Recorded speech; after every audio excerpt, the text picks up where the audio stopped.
lesser. Welcome to the Music Retail Show.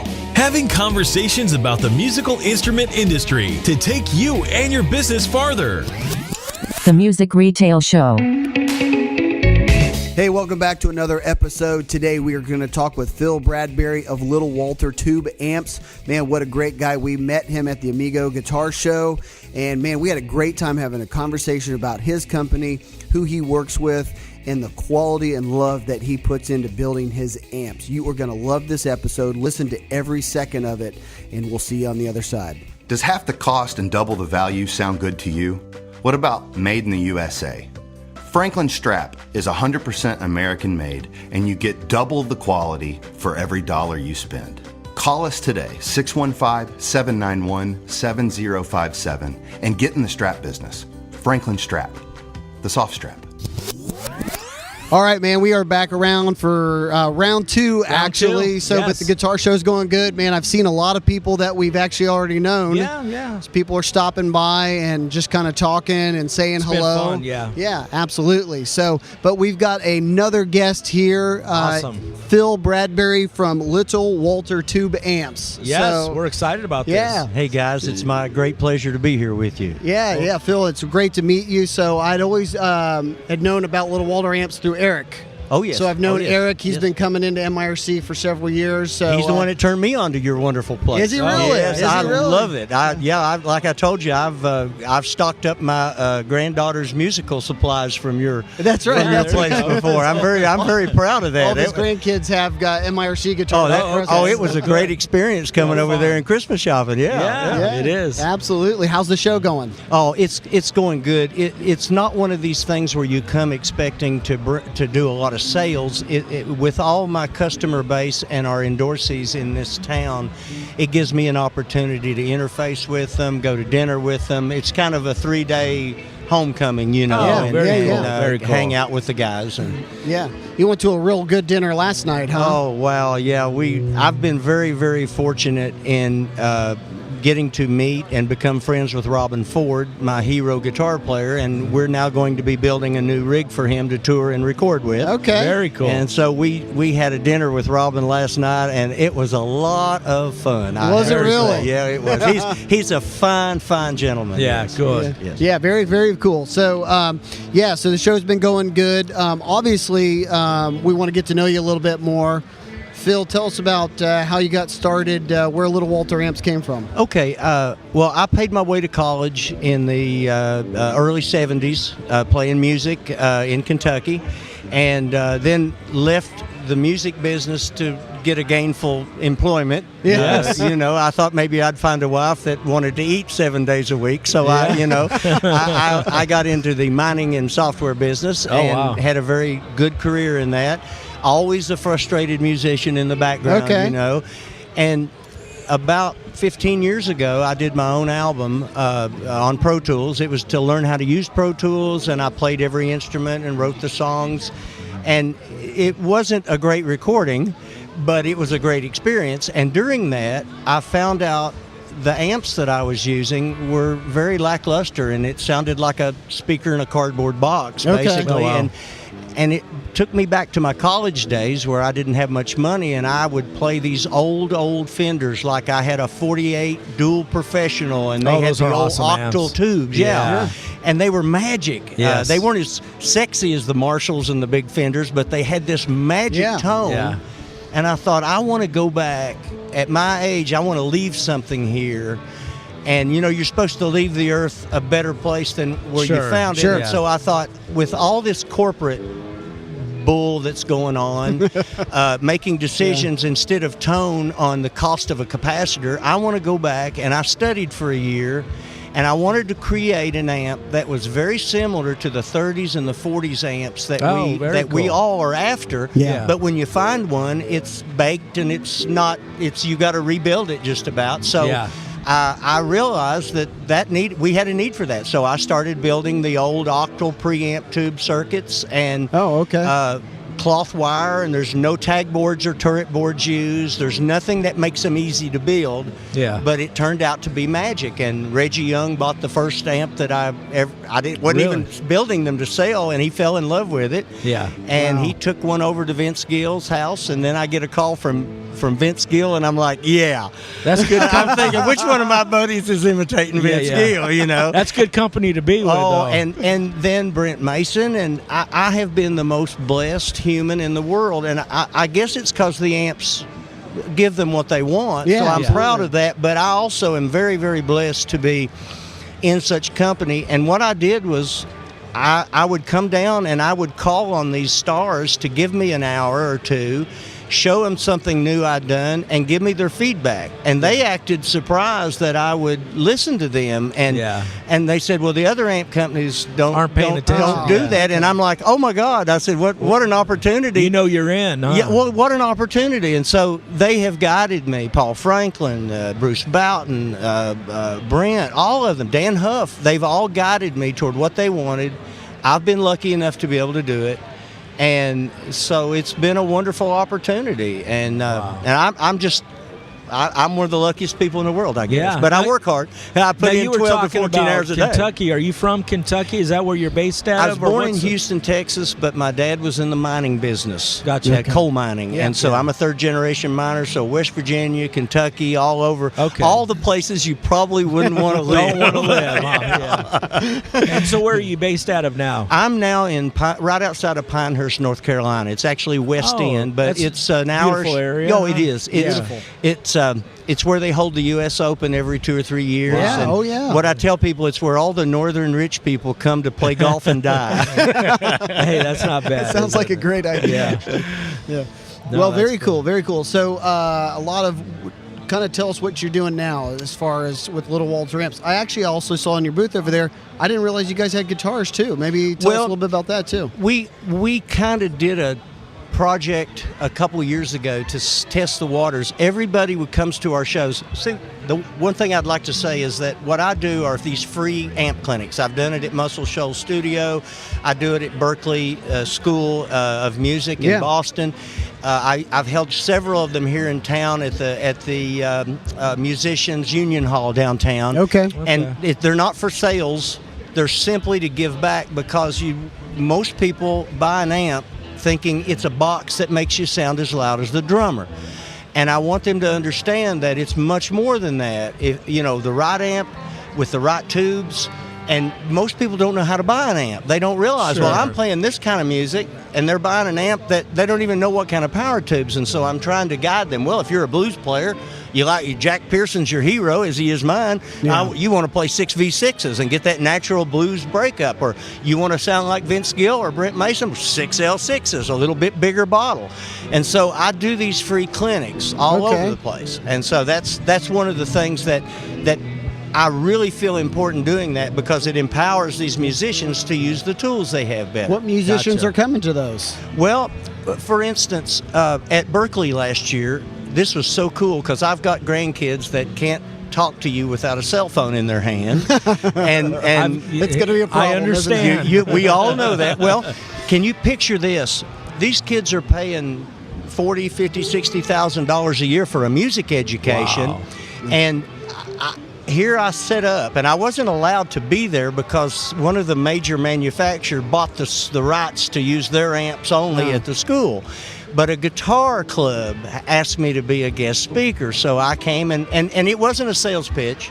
I tell them about speakers and cabinets. Yeah, it was just an educational. Yeah, it's educational. Yes. And so I had about 60 kids sit in total rapt attention, not one cell phone out, for about 2 hours. And when it was over, they all lined up, shook my hand and said, "Thank you so much. Here we are getting a music education, and no one has ever told us any of these things that we can now go out and be better." Yeah. That's refreshing. Oh, God. Well, look, the hair standing up on the arms, on my arms right now.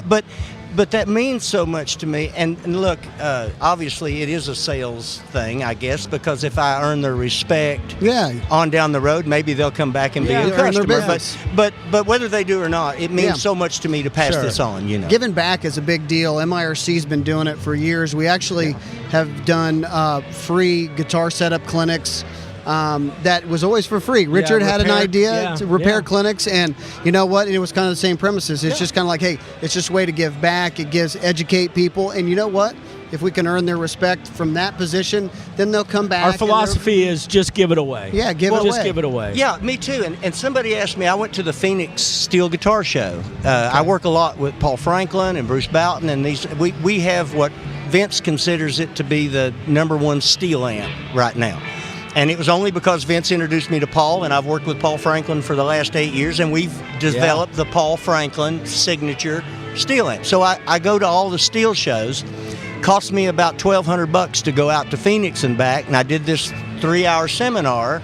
They gave me a room to use, and some guy asked me, he said, "What do you get out of this?" That's got to cost. I said, "Well, it's the greatest satisfaction in the world, because at the Phoenix show, no one understood how to adjust their amp with their tone stack. They didn't realize that was a passive tone stack. Really? They thought that they started at the left, and as you added on the treble knob, it added treble. I said, no. Turn your knobs all to the right, all your tone stack, your treble, bass, and middle, turn it to all the way to the right, and play your amp for 5 minutes. That's 100% of you and what your amp sounds like.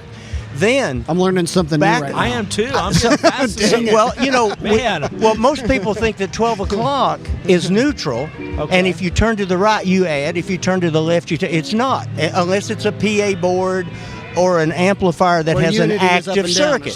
So on a typical Fender or a Little Walter, or turn your treble, bass, and mids all the way to the right and play the amp. Now you may not like that totally, but at least it'll let you know what you're starting with. That's what the amp sounds like. Okay. So then bleed off some whatever highs, mids, or lows that you need. But remember something: your whole life's work is coming through a 1/4-inch cable. All the practice, everything you've done is coming through a 1/4-inch cable with a tiny little AC signal that is almost too small to measure. Then when it gets in that amp, we want to protect that parent signal as much as we can. Yeah. So the more when you turn that treble knob to the left, you're bleeding off high frequency, but you're also bleeding off some of your signal to the chassis. Wow. So I had people after the show text me and email me, "I'm in love with my amplifier again," Interesting. Ian, did you know that? Cool. So that's the kind of stuff. But people say, "I didn't know that." I said, "Well, I started playing in the 60s, and nobody ever told us any of this stuff." Yeah. Well, no one tells us today. You're the first one. But that's what you got to do. And then when I have a clinic with 30 people in it, they'll go off, and every one of them will tell 2 of their friends. Oh yeah, sure. And so we're spreading the knowledge base. Yeah, absolutely. And I don't have to tell you, it's a tough industry, whether you're making instruments or you're playing. Oh, yeah. It's a tough way to make a living. What should guys do today that are listening to this to find the best tone with their amp? Well, people constantly will call me and say, "I've got the amp that you build that Vince uses," or "I've got the amp that Paul Franklin uses. Could you send me a picture of how Paul adjusts his knob?" Really? And I said, "Well, I will do that, but I'll tell you what Paul would tell you if he were here.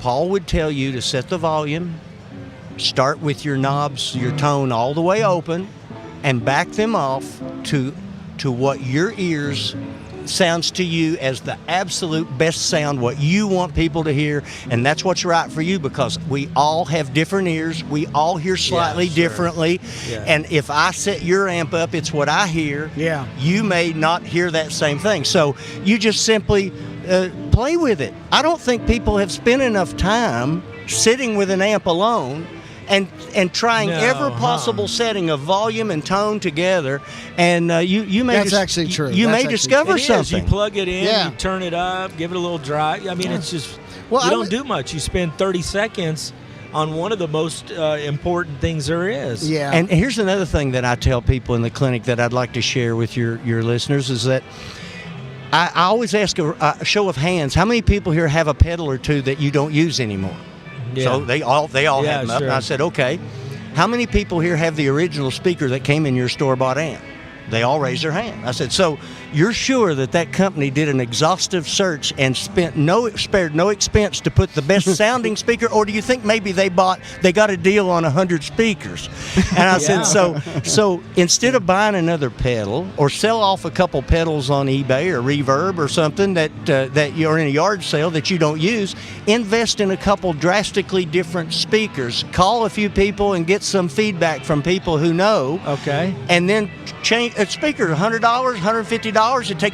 It takes 2 minutes and 4 screws to change a speaker in your amp, and you may put new life into what you've played for years. Very true, yeah. Absolutely. So, I try to get people, and my wife says, well, if you make them like their amps, you're not going to sell many. No, I said, we can't be that way. You got to contribute. You got to give back. Give it away. How many people, though, guitar players want to buy amps will go, hey, I want to sound like somebody? Well, I would think that would actually drive a lot of... That is, to be honest, I don't have a budget. I can't afford magazine ads. It's just my wife and I hand build everything myself, and it's just the two of us, and we've been in business now on our 11th year.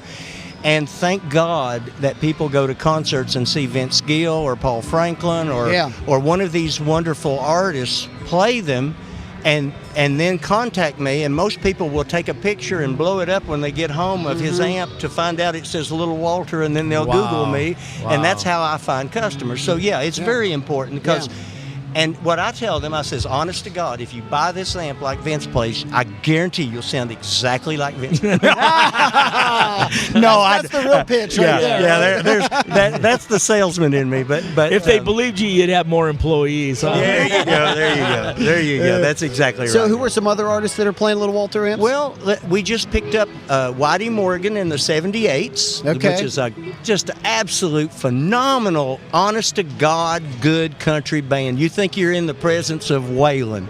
Oh, okay. They're just fine guys, and we're doing I can share this with you. It's pretty funny. We're doing a wall of amp. We're doing all Little Walters across the whole stage for him, because I loaned him a couple when they were in Greensboro, and he fell in love with them. So my wife is our social media manager.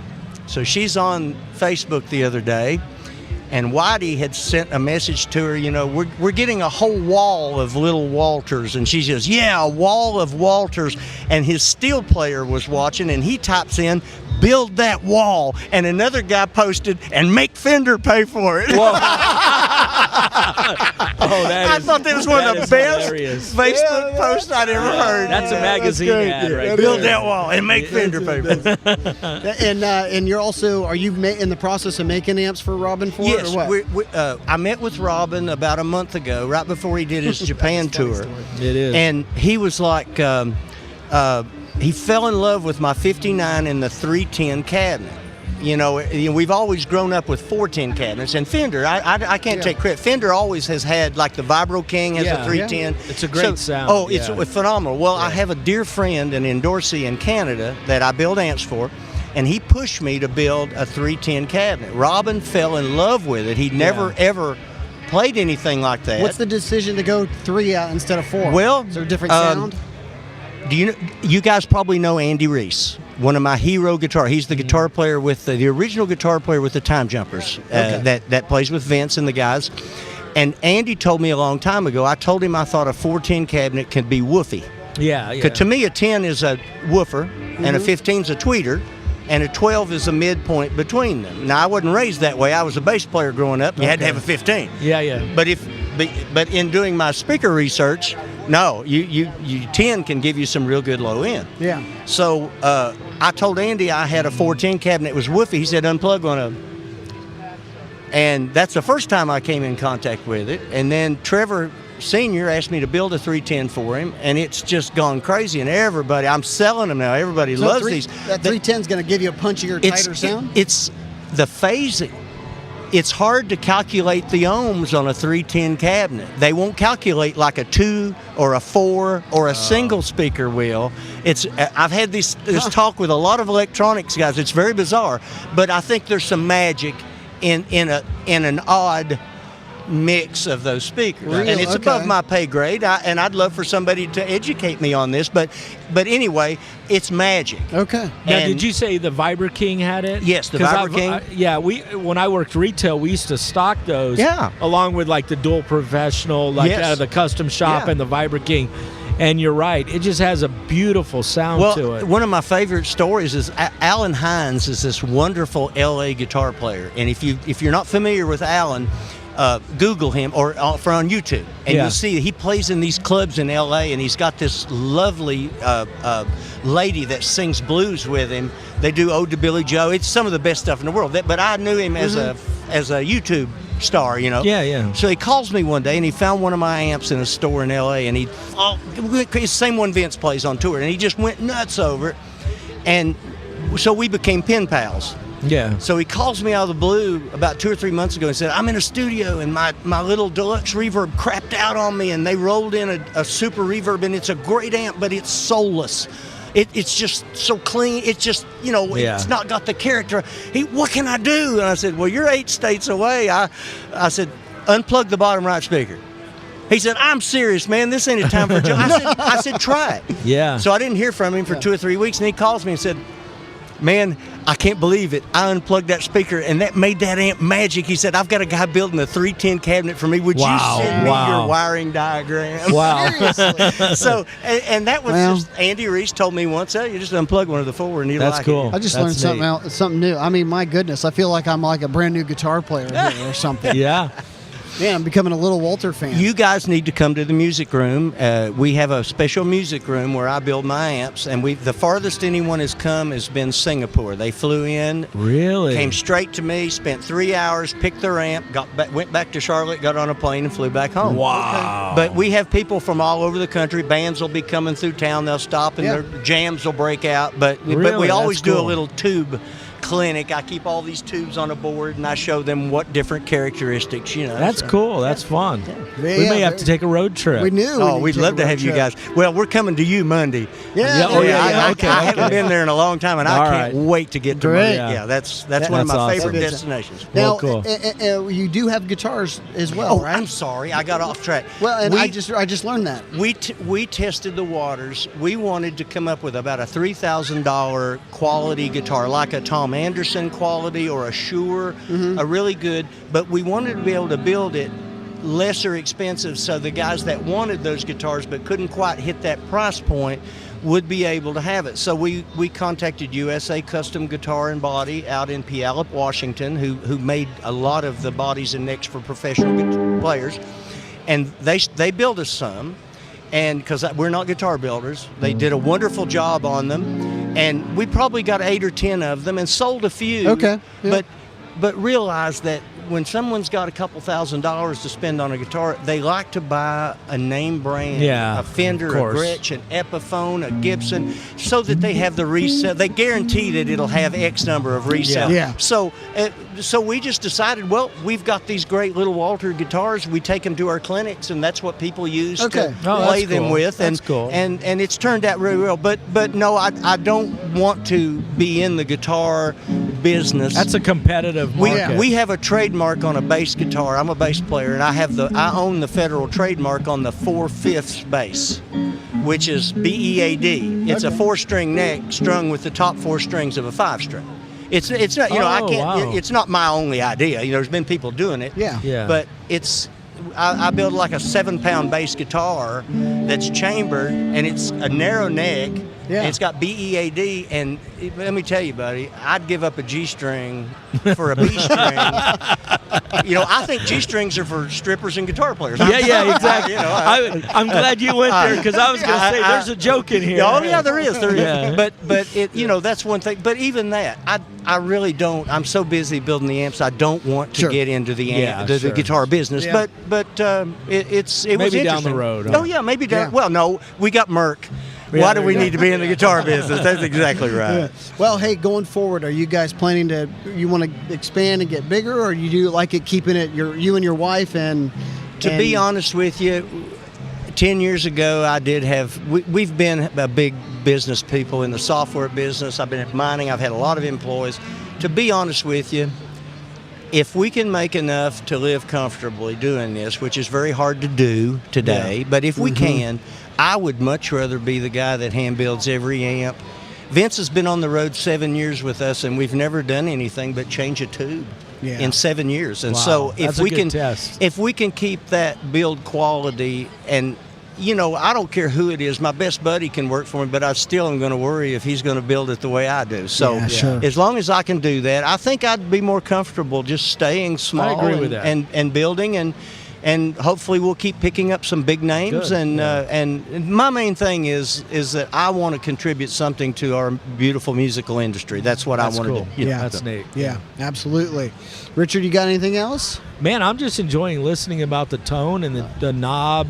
How to make an amp sound better. I think that's fascinating. Yeah. So I enjoy that. You could probably get into that conversation with any guitar player. 9 out of 10 of them probably would have just learned what I just learned. Absolutely. From what you were just saying. I've never once heard turn it all the way to the right, open it way up, and that's what your amp's doing, and then start backing off what you don't want. I've never heard that one time. Well, think about it, guys. We were raised, the instrument's the only thing that's important. I mean, the instrument. Well, you have to have an amp, but what can you afford? Well, I can only afford that one. Is it going to be loud enough? Yeah, I think that's kind of what goes into it. But when they hear you on the stage, they hear the your amp. Speaker, the type of speaker you use is every bit as important as the pickups on your guitar, as the guitar you're using, as you're playing. You can't just buy an instrument and stop there. I raced cars for 14 years. I was a sports car driver. And every component from the fan blade on the engine to the very rear of the rear end had to all be equal quality if you were going to be competitive. And it's the same scenario. Everything in your chain is as important as everything else. Well, do you think that's sometimes what separates guys like Vince Gill from the average player? Because they've gone beyond the guitar, and he's searching out his rig, and he gets to the amp because he's that into it. He's that good. His ears are that good. And some of these better players are going beyond their guitar. They're going to their amp and going, hey, a big part of my tone and my sound comes right here. Absolutely. It may, in some regards, be more important. Well, I totally agree. And like, for instance, Vince called me a few months ago. It was finishing up last year's tour, and he was playing in Atlanta, and I'm 4 hours from Atlanta, and he says, Phil, do you know anything about this particular speaker? I said, yeah, they're very, very good. They're very expensive, but, they're very good. And he says, well, could you get me 4 and bring them over and swap mine out at sound check, and let's do a test. And we did a test for a day or two before that with the speakers to find out, and we found out that the way Vince adjusts his tone on his famous 53 Telly, that he rolls the tone back, we had to come forward about 1/4 of an inch to make these new speakers sound magic. Okay. And without that adjustment, so when we got there to work with Vince, we changed the speakers. We were sitting there on stage. He was testing them. We were working with him about, adjusting your tone just a little bit. And he found that magic out of those speakers. But, yes, you're exactly right. He's got the best guitars. His collection is unbelievable. I love to go over there and just look at them. But he does. He really puts some emphasis in on the gear that's going to reproduce the sound on stage. Well, because the guys that you're mentioning that are some of the artists, they're some of the best, if not the best, in the industry. Yes, sir. I mean, and some of them are people that a lot of people don't know unless they're into studio players or they have ears that none of us can even imagine. Right. You're correct on that. I've been around a few of those guys, and they hear things that you would swear isn't there, but they are there. Oh, yes. Oh, yes. And that's why I go to them. As soon as I get a new prototype, I go straight down to Vince's and get as many of the guys together. What do you think, guys? And sometimes I get a thumb down. Sometimes I get a thumbs up. Yeah. Sometimes we have to go back and tweak a bit. Yeah. But at least I've got those people on my team. Well, that's a good team to have. Yeah, and you don't get that out of mass production companies. Oh no. Absolutely not. No. But what speakers do you use? I started out with Celestians. I've always loved Celestion speakers.